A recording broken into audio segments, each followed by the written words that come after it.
Deməli, dəyərli qardaşlar, İslamın 5-ci şərtindən danışırıq. İslamın 5-ci şərti və savmi Ramadan. Necə Peyğəmbər sallallahu aleyhi ve sellem İbn Ömərin hədisində dedi ki, 5-ci şərt Ramazan orucunu tutmaqdır.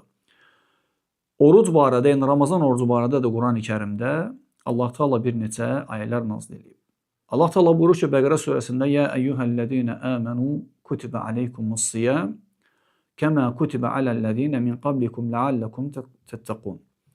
Ey iman gətirənlər, sizdən əvvəlkilərə vacib edildiyi kimi, fərz edildiyi kimi sizə də oruç tutmaq vacib edildi. Bəlkə Allahdan qorxasınız.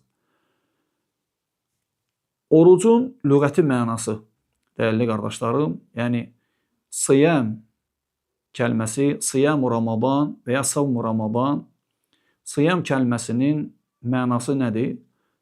Lüğəti mənası əl-imsək, insan özünü saxlaması və ya bir şey tutub saxlamaq, dayandırmaq mənadadır. Necə Allah Teala Məryəm surəsi 26-cı ayda buyurur ki, "İnni nəzərtu lir-Rahmani savmə." Məryəm əleyhissalam öz qövmünə dedi ki, "İnni nəzərtu lir-Rahmani savmə." Mən bugün, yəni Rahman üçün danışmamaq orucu tutmuşam. Yəni danışmamağı özünə vacib eləmişdi ki, yəni o gün danışmayacaq. Yəni özünü tutub saxlamışdı danışmaqdan. Şəriin mənası isə dəyərli qardaşlarım, huvel imsak anil mufattirat. Min tulu'il fəcr ilə ghurubiş şəms.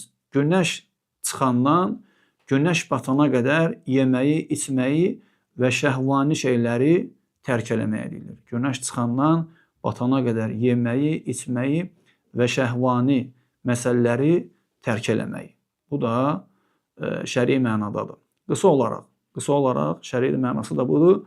Allahdan istəyirik ki, Allah Teala bizim hər birimizi haqqı ilə oruç tutanlardan etsin. Vəlhamdülillah.